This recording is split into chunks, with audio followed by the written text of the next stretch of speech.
There is a country in the Middle East that, by most conventional standards of statehood, simply should not exist. It was not the product of a sudden revolution, nor was it forged through the fires of a grassroots national movement. The people who lived upon its soil never stood up to demand its creation. Instead, the nation was essentially sketched onto a map by a British colonial secretary during a conference in Cairo discussed over afternoon tea. Even more striking is the fact that the man selected to rule this new land had never once set foot within its designated borders. He was a prince from a desert kingdom located more than 1,000 miles to the south, a member of the aristocratic Hashemite family from the Hejaz, along the western coast of the Arabian Peninsula. This was a man whose original ambition was not to rule this specific territory, but to lead an army into Syria and seize Damascus by force. However, the British Empire had other designs. They offered him a throne instead. A throne over a land that possessed almost no roads, let alone a functioning central government. It was a throne over a population that had never requested his leadership. And just like that, the modern nation of Jordan was established. This remains one of the most revealing episodes in the history of the modern Middle East because it pulls back the curtain on how entire countries were manufactured. They were created not out of popular will, but out of imperial convenience. The creation of Jordan and the installation of a foreign Hashemite prince as its sovereign is a masterclass in how European empires carved up the post-Ottoman world with almost no regard for the people who actually resided there. The consequences of that single decision are still playing out today, more than a century later. To truly understand how Britain ended up creating Jordan, you first have to understand the broader geopolitical chessboard of the early 20th century. That chessboard was dominated by one crumbling, overstretched power, the Ottoman Empire. By the time the First World War erupted in 1914, the Ottoman Empire had been in a state of decline for decades. Historians often referred to it as the sick man of Europe, even though its territory reached far beyond the European continent. At its peak, the Ottoman Empire controlled massive swaths of the Middle East, North Africa, southeastern Europe, and parts of the Caucasus. But by the early 1900s, the empire was hemorrhaging territory. Its military was outdated, its finances were in ruins, and its diverse population, including Arabs, Kurds, Armenians, and Greeks, was growing increasingly restless under Turkish-dominated rule. When the war began, the Ottomans made the fateful decision to align themselves with Germany and the Central Powers. This put them in direct conflict with Britain, France, and Russia, the Allied powers who were fighting on the Western Front and looking for every possible way to weaken their enemies. Britain, in particular, had its eyes on the Middle East. This wasn't out of altruism. Britain wanted to protect the Suez Canal, which was its vital lifeline to India. It also wanted access to the region's emerging oil resources, which were becoming critical for the Royal Navy. Furthermore, it wanted to ensure that no rival power could dominate the land bridge between Europe and Asia. So Britain started making promises, a lot of them. These promises, which were often contradictory and deliberately vague, would lay the groundwork for one of the most chaotic geopolitical reshufflings in modern history. The first of these promises came through a secret correspondence between Sir Henry McMahon, the British High Commissioner in Egypt, and Sharif Hussein bin Ali, the Emir of Mecca and guardian of Islam's holiest cities. Between July 1915 and March 1916, the two men exchanged 10 letters that would become some of the most debated diplomatic documents of the 20th century. The deal, at least on the surface, was straightforward. Hussein would rally the Arab tribes under his command and launch a military revolt against the Ottoman Empire. In exchange, Britain would support the creation of an independent Arab state covering the Arab-speaking territories of the Ottoman Empire. Sharif Hussein was not just any local chieftain. He was a Hashemite, a direct descendant of the Prophet Muhammad. His family had held the prestigious position of custodians of Mecca and Medina for centuries. This gave him immense religious authority in the Islamic world, but his political position was much more precarious than his lineage suggested. The Ottomans had kept a close eye on the Hejaz for years, and Hussein knew that if he didn't act, the Turkish government might eventually remove him from power entirely. So when Britain came calling with promises of independence, Hussein saw an opportunity that was too significant to pass up. The problem was that McMahon's letters were deliberately ambiguous. While they seemed to promise Arab independence across a vast territory, they also carved out vague exceptions. McMahon excluded certain coastal areas west of the districts of Damascus, Homs, Hama, and Aleppo, claiming they were not purely Arab. This language would later become the subject of intense dispute. Did this exclusion apply to Palestine? Britain would later claim it did, while the Arabs vehemently disagreed. McMahon also excluded areas where British interests were already established, such as parts of southern Mesopotamia. In other words, Britain was promising the Arabs a kingdom while simultaneously cutting out the pieces it wanted for itself. Hussein, trusting the word of a great power, accepted the terms. On June 10, 1916, the Great Arab Revolt began. Hussein's forces, led largely by his sons Ali, Abdullah, Faisal, and Zaid, launched attacks on Ottoman garrisons across the Hijaz. The most famous of Hussein's sons in Western memory is Faisal, largely because of his partnership with a young British intelligence officer named T.E. Lawrence, the man who would become known to the world as Lawrence of Arabia. Together, Faisal and Lawrence led a guerrilla campaign that harassed Ottoman supply lines, destroyed sections of the Hejaz Railway, and eventually contributed to the capture of the strategic port of Aqaba in July 1917. It was a remarkable military achievement that tied down thousands of Ottoman troops who might otherwise have been deployed against the British in Palestine and Mesopotamia. But here is the critical part that the romanticized Lawrence of Arabia narrative often glosses over. Even as Hussein and his sons were fighting and dying in the desert, believing they were earning the right to an independent Arab homeland, Britain was secretly cutting a deal with France that would carve up that very same homeland between two European empires. In May 1916, just 1 month before the Arab Revolt began, British diplomat Sir Mark Sykes and French diplomat François-Georges Picot finalized a secret agreement that would come to define the modern map of the Middle East. The Sykes-Picot Agreement divided the Arab territories of the Ottoman Empire into British and French spheres of influence. France would get direct control of the coastal regions of Syria and Lebanon, along with indirect influence over the Syrian interior. Britain would take control of southern Mesopotamia, the area around modern-day Baghdad and Basra, along with the Mediterranean ports of Haifa and Acre. Palestine would be placed under some form of international administration. The vast desert regions between these zones, the very areas where the Arab Revolt was being fought, would be divided into British and French zones of indirect influence with nominally independent Arab leaders who would answer, in practice, to their European patrons. The Arabs knew nothing about this agreement. They were fighting a war based on promises of independence, while the two powers they were fighting alongside had already agreed to deny them that independence. The betrayal was breathtaking in its cynicism, and it only got worse. In November 1917, the Bolshevik revolutionaries who had just overthrown the Russian government discovered copies of the Sykes-Picot Agreement in the Tsarist archives and published them for the world to see. The revelation was explosive, and Arabs across the region felt a sense of profound betrayal. But by then, the war was nearing its end, and the momentum of events made it difficult for anyone to reverse course. Then there was the third promise. On November 2nd, 1917, British Foreign Secretary Arthur James Balfour sent a letter to Lord Lionel Walter Rothschild, a leader of the British Jewish community. The letter, which would become known as the Balfour Declaration, stated that the British government viewed with favor the establishment in Palestine of a national home for the Jewish people. In just 67 words, Balfour committed Britain to supporting a project that directly conflicted with the promises made to the Arabs in the McMahon Correspondence and with the international administration envisioned under Sykes-Picot. So now Britain had three mutually contradictory commitments on the table. It had promised the Arabs independence, it had secretly promised the French a share of the Arab territories, and it had publicly promised the Zionist movement a national home in Palestine. These three promises could not all be kept simultaneously. Something or someone was going to be betrayed. When the war ended in November 1918, the Ottoman Empire was finished. Its territories in the Middle East were occupied by Allied forces, and the question of what would happen to them became one of the most contentious issues of the post-war settlement.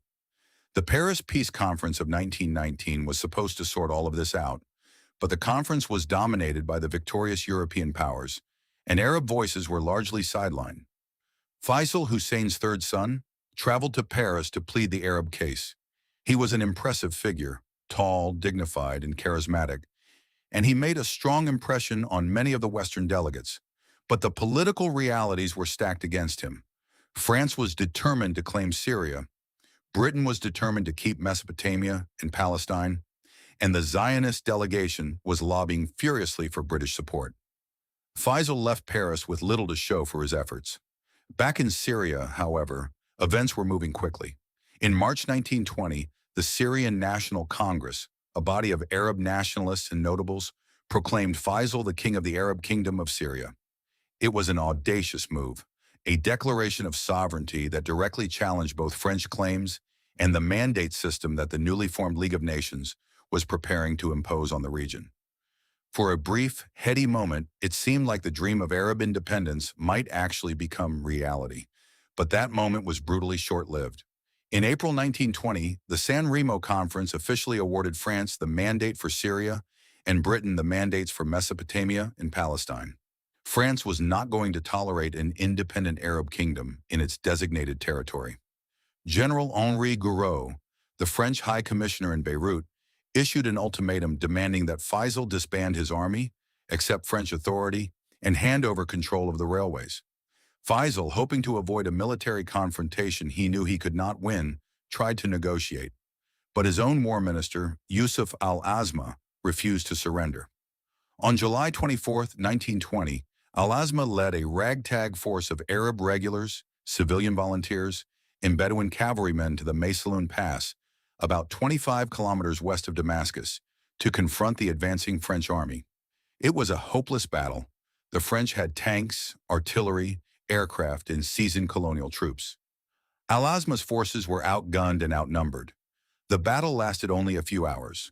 Al-Azma was killed on the field, his army was scattered, and the next day French troops marched into Damascus. According to a famous, though historically debated anecdote, General Gouraud visited the tomb of Saladin upon entering the city and reportedly declared words to the effect of, "We have returned." Whether or not the story is precisely true, it captured the spirit of the moment. The Crusaders, in a sense, were back. The dream of an independent Arab Syria was dead. Faisal was expelled from the country. He went first to Palestine, then to Italy, and eventually to England. A king without a kingdom, a symbol of broken promises. But his story was far from over. The British still had plans for him. Now here is where the story pivots to the territory that would become Jordan. To understand this pivot, you need to understand the geography. The land east of the Jordan River, the area that would come to be known as Transjordan, was, in the years immediately after the war, something of a political no man's land. It had been part of the Ottoman Empire, but it was not a distinct administrative unit. It was a sparsely populated region of desert, steppe, and scattered oasis towns, home to Bedouin tribes, small farming communities, and a handful of Circassian and Chechen settlers who had been relocated there by the Ottomans decades earlier. The total population in 1921 was estimated at only around 230,000 people. After the Ottoman collapse, Transjordan had been loosely attached to Faisal's short-lived Arab kingdom of Syria, but when the French crushed that kingdom, the territory was left in limbo. Britain's presence there was nominal at best. There were a few British political officers scattered across the region, but no real administration, no police force, and no functioning government. Local councils had been set up in some towns, but they had little authority and even less coordination. The area was a vacuum, and nature abhors a vacuum. Into that vacuum stepped Abdullah bin Hussein, the second son of Sharif Hussein of Mecca. Abdullah was a very different character from his younger brother Faisal. Where Faisal was seen as diplomatic and conciliatory, Abdullah was more impulsive and more openly ambitious. He had been one of the key figures in the negotiations with the British before the Arab Revolt, and some historians credit him as the original instigator of the Hussein-McMahon correspondence. He had served briefly in the Ottoman Parliament as a deputy for Mecca before the war, and he had played a significant military role in the revolt itself. But when the thrones were being distributed after the war, Abdullah felt he had been shortchanged. Faisal got Syria. Their eldest brother Ali was being groomed to succeed their father in the Hejaz, and Abdullah was left with nothing. So when the French expelled Faisal from Damascus, Abdullah saw an opening. In November 1920, he traveled from the Hejaz northward with a force of armed tribesmen and set up camp in the small town of Ma'an in what is today southern Jordan, but was then technically part of the Hejaz kingdom. His stated objective was simple and provocative. He was going to march north, rally the Arab nationalists who had fled Syria after the French takeover, and launch a campaign to recapture Damascus from the French. This was exactly the kind of situation that gave British officials nightmares. Abdullah's plan, if carried out, would have created a direct military confrontation between a British-allied Arab prince and France, Britain's most important European ally. It would have destabilized the entire mandate system that London was trying to establish, and it would have made Britain look like it couldn't control its own clients. Abdullah stayed in Ma'an for about 3 months, waiting to see how the British would react. And the British, characteristically, were trying to figure out what to do with a problem that was at least partly of their own making. The answer came in March 1921, when Winston Churchill, newly appointed as colonial secretary, convened a conference at the Semiramis Hotel in Cairo. The Cairo Conference, as it became known, was one of the most consequential meetings in the history of the modern Middle East. Churchill gathered around 40 of Britain's top military leaders, political officers, intelligence experts, and colonial administrators to hammer out a coherent policy for the region.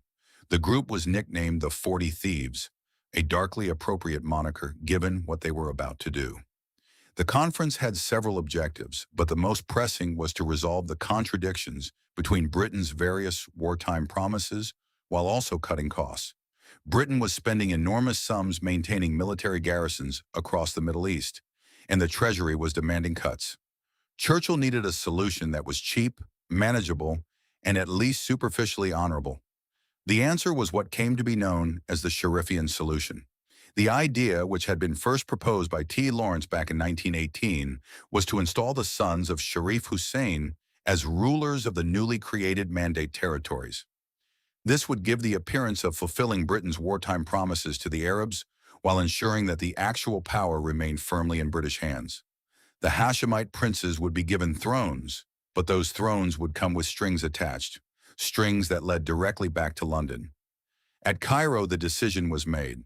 Faisal, the deposed king of Syria, would be offered the throne of Iraq, a country that had been cobbled together from 3 former Ottoman provinces, Mosul, Baghdad, and Basra, that had little in common with each other and even less connection to Faisal.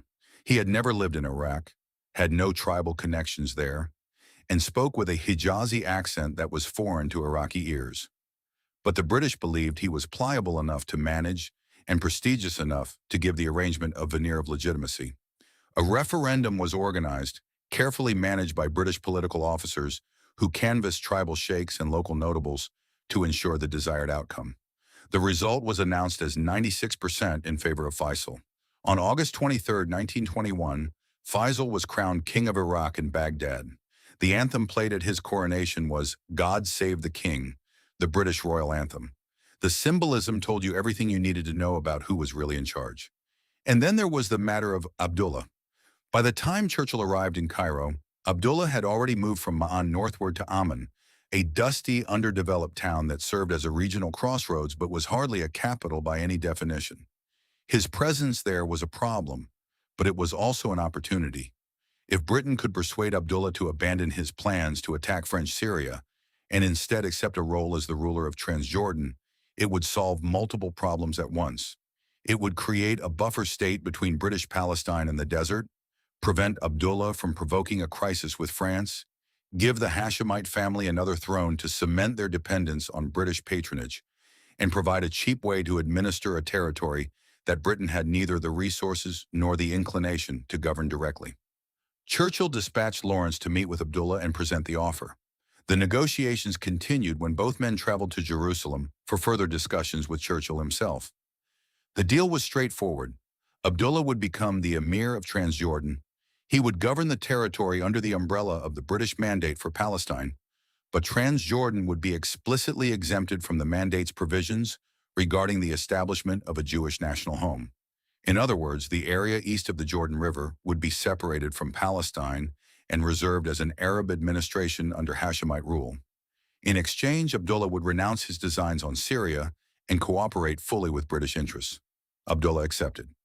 And so, in April 1921, Transjordan was formally separated from Palestine and established as a distinct political entity under Abdullah's rule. A country had been created, essentially overnight, by a colonial power and handed to a foreign prince who had no prior connection to the land or its people. Think about that for a moment. The people living in the territory that became Transjordan, the Bedouin tribes, the farmers, the town dwellers of Salt, Karak, Irbid, and Ajalon, had no say in any of this. No one asked them if they wanted to be separated from Syria or Palestine. No one asked them if they wanted a Hashemite prince from the Hejaz as their ruler. The decision was made in a hotel conference room in Cairo by British officials and then ratified through a series of meetings in Jerusalem between a British colonial secretary, a British intelligence officer, and a prince from Arabia. That was it. That was the birth of a nation. To be fair, Abdullah proved to be a more capable administrator than many expected. He was politically shrewd, personally charming, and understood the art of balancing competing interests. He cultivated relationships with the Bedouin tribes, granting them influence and patronage in exchange for their loyalty. He worked with the British to build the rudimentary structures of a state, a small bureaucracy, a legal system, tax collection mechanisms, and, most importantly, a military force. That military force was the Arab Legion, and it became one of the most remarkable institutions in the modern Middle East. Initially formed as a small internal police force of only a few hundred men, the Arab Legion was transformed into a disciplined fighting army under the command of British officers, most famously John Bagot Glubb, known throughout the Arab world as Glubb Pasha. Glubb was a fascinating character in his own right. Born in Preston, Lancashire, in 1897, he was the son of a British Army officer and had served on the Western Front during the First World War, where a wound shattered his jaw, earning him the Arabic nickname Abu Hunik, the one with the little jaw. After the war, he served in Iraq before transferring to Transjordan in 1930. He became commander of the Arab Legion in 1939 and held that position for 17 years. Under Glubb's leadership, the Arab Legion became renowned as the most effective Arab fighting force in the region. At its peak during the Second World War, the Legion numbered around 16,000 men, all fiercely loyal to their British commander. It was in many ways a colonial army, British-funded, British-officered, and British-directed, but staffed entirely by Arab soldiers, primarily Bedouin tribesmen drawn from the Transjordanian desert. The Legion supported the Allies during the Second World War, participating in operations against the pro-Axis government in Iraq in 1941 and against Vichy French forces in Syria and Lebanon. But here is the uncomfortable truth that the arrangement laid bare. For decades, Jordan's military, the very foundation of the Hashemite state's power, was led and controlled by British officers. Glubb was not just a military advisor. He was, in practical terms, the most powerful military figure in the country. The fact that a British officer commanded the army of a supposedly sovereign Arab nation tells you everything about the nature of that sovereignty. It was sovereignty on a leash. The Hashemites reigned, but the British ruled. The arrangement continued long after Transjordan achieved nominal independence. On May 25, 1946, Transjordan formally became the Hashemite Kingdom of Transjordan, and Abdullah's title was upgraded from Emir to King. The British signed the Treaty of London, officially recognizing the country's independence. But in practice, the relationship remained deeply colonial. Britain maintained significant influence over Jordan's foreign policy, defense, and finances. When Abdullah applied for membership in the newly formed United Nations, the Soviet Union vetoed his request, arguing that the country was not truly independent of British control. It took another treaty in 1948, in which all formal restrictions on sovereignty were finally removed before Jordan was admitted to the international community. But even then, the British shadow loomed large. Glubb Pasha remained in command of the Arab Legion, British officers continued to fill senior military positions, and British subsidies continued to fund the Jordanian government. It was not until 1956 when Abdullah's grandson, the young King Hussein, dismissed Glubb and several other British officers from the Arab Legion that Jordan began to assert genuine military independence. Hussein made that decision specifically to disprove the widespread contention among Arab nationalists that Glubb, not the Hashemite king, was the real ruler of Jordan.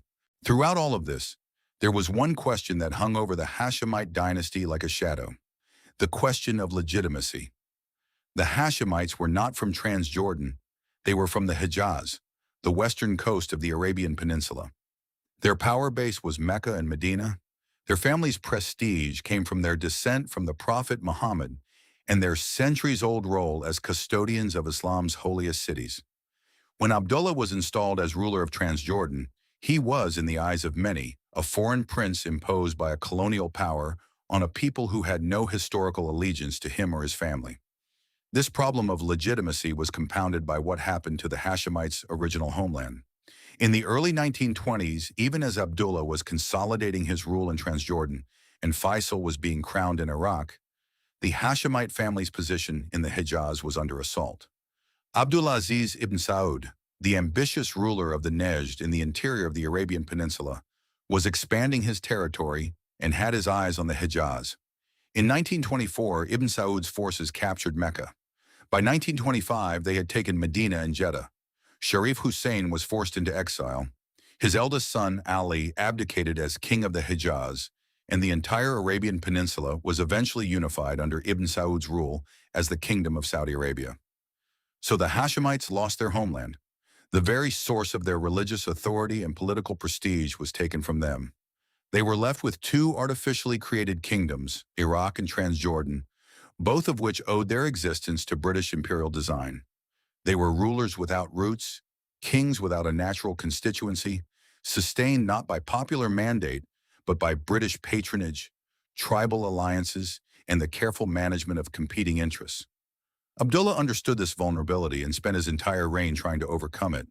He cultivated the Bedouin tribes through a patron-client system that distributed land, military positions, and government jobs in exchange for loyalty.